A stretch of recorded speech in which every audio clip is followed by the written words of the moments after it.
Good morning, Chicano Poet Society. It's me.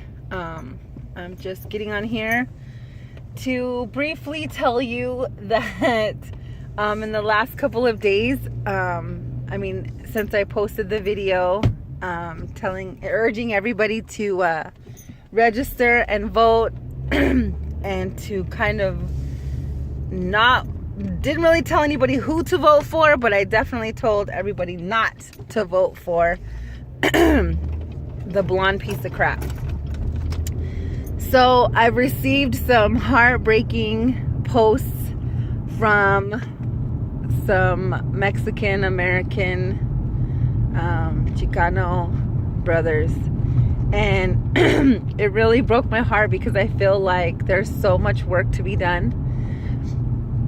Everyone that were making comments about how they were voting for Trump and Pence and how they believed in everything he was saying, and it just really made me feel like there's so much work to be done to reshape the free-thinking mind of the Mexican American.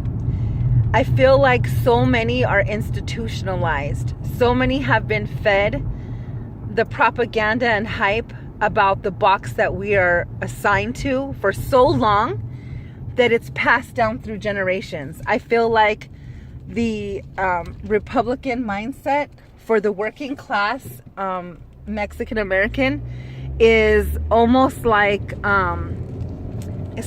being in a trance. And I have a million words to say, and I'll probably get carpal tunnel trying to type it all at once and get it all out there. So I just thought I would jump on here and make a couple of points, and we can all agree to disagree, but the only problem with that is people are not looking deeper at the issues, and we're never going to rise up as a people if the majority of us do not band together and stop what has continually kept Mexican Americans inside their assigned box. So, first of all, I want to say this. I have so many strong opinions, and I'm against so much of the institution of our government because I feel like money should never be the reason we choose between right and wrong. Right and wrong should be the reason we choose between right and wrong and common sense. and you look at the government and you realize that all the laws that are passed, all of the decisions that are made are all based on somebody's pockets being filled. And I'm not saying it's on one side, it's definitely on both sides. And if there were a way that I could rise up and create my own political party and say, this is the party of the righteous, this is the party that will not be bought and paid for, this is the party that will not be lobbied, and we're all going to live right, and we're all going to be fair, and this is our party, I would do it in a heartbeat. But when you look at the two parties at hand, you have to ask yourself, as minorities, if we were to rise up as a people and become educated and become stronger and more unified, which of the two parties would we both identify with? And if we were able to bring the generations to come up the ladder of success in those positions, those powerful positions, only then would we be able to turn things around and change laws and create that party to be truly the best party for our culture, for minorities, for what's right. And the Republican Party is definitely not the party that we would be able to do that with. And the reason why is because big money is in that party. And big money will only stay big money if the little guy stays right where he needs to stay, and that's in the box they've assigned us to. Isn't it crazy? And am I the only person that sees that Society has made poverty bearable. They give us just enough, but not too much. When you look at a city, for example, Las Vegas, and you look at the different areas of Las Vegas, and we're all under the same city, and you look at Las Vegas and you look at the nice neighborhoods with the nice houses, and you see the nice expensive security trucks driving around and patrolling the streets to keep them safe. You see the beautiful landscaping along the sidewalks, the beautiful parks, the dog parks with the little trash bags so you can clean up your doggy's poop. It's all nice and tidy, and it's safe, and it's where people that can afford to live there. Then you go to the barrios, and there's no expensive security trucks driving around. There's no beautiful landscaping along the sides of the roads. We don't have dog parks. We definitely don't have little baggies for our doggy poop. And that's society. That's the society we live in. Think about it. Does it make sense? If you have kids and you have a home and all of your kids have their own room, do you put one of your kids in a room that has beautiful furnishings and all of the amenities for a child to have a normal life, and then in the other room for your other kid, there's just a mat on the floor and gray walls? No. You give your kids uniformly the same, and they grow up the same. And maybe that's a bad analogy, but we're people, and there are poor, impoverished parts of the city that everyone pretends like is normal. That's not normal. Do you understand that? Where is the money for the barrios? Why do we not have beautiful landscaping? Why are there no homeowners associations put together in the neighborhoods, or even in the new little, they build up these little tract homes and they say, oh, look at, we're improving things, and they're little tiny tract homes, but there's no security, it's all a farce. It's all meant to just make us feel like we are getting ahead, but maybe not so much. There's liquor stores on every corner. I talked about this the last rant, how in the nice neighborhoods, you have tons of these little educational huts where kids can go and get extra help. They get private tutoring. It's pretty pricey. It's expensive.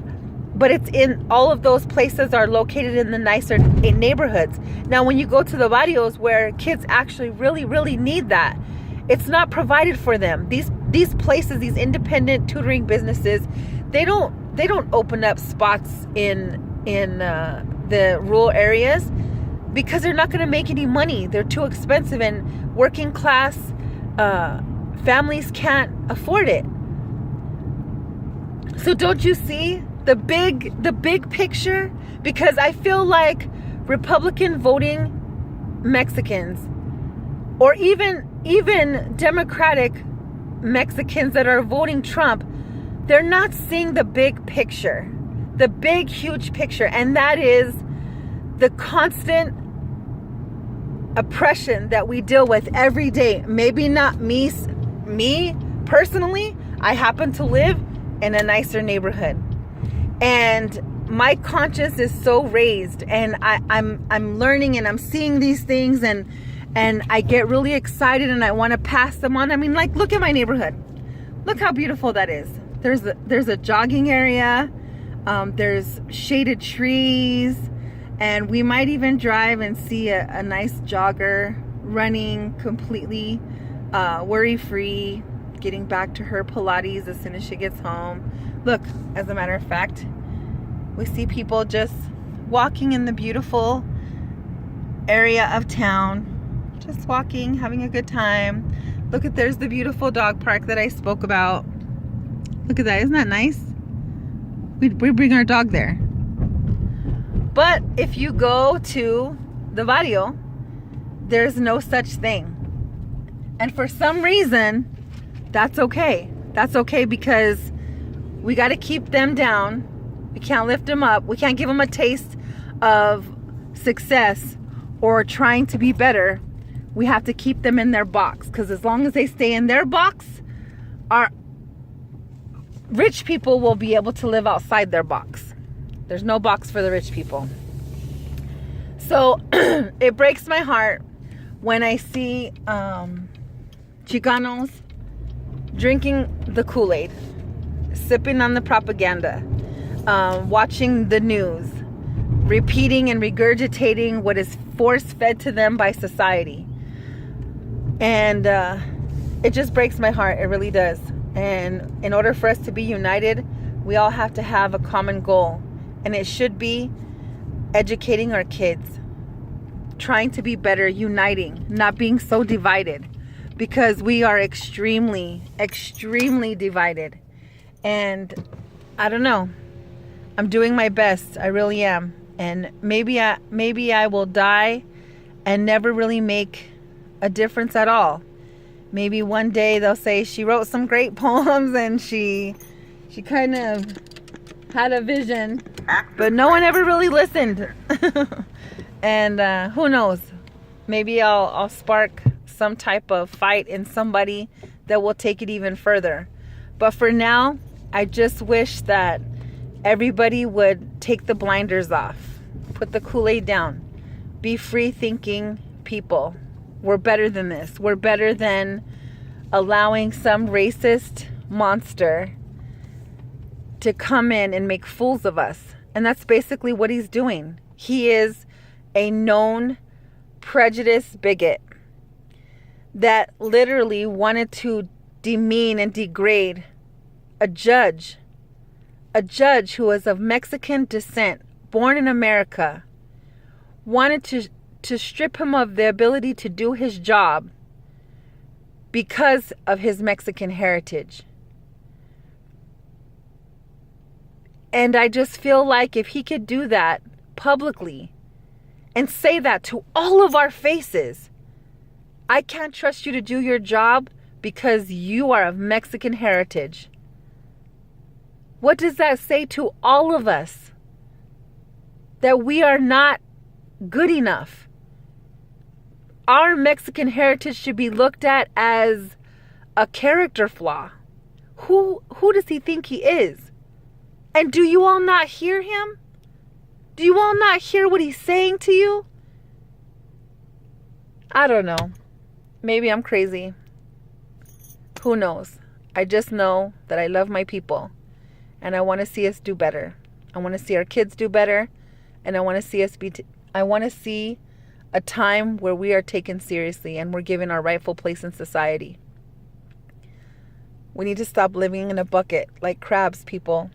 And we need to start loving and caring about each other.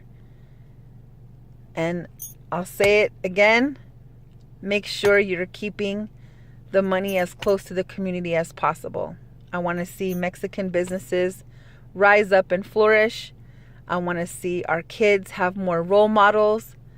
And I believe with all of my heart and soul that Trump is not a human being that I would want any of our children exposed to. And shame on you if you're okay with that. So, everyone have a great Sunday. I'm out.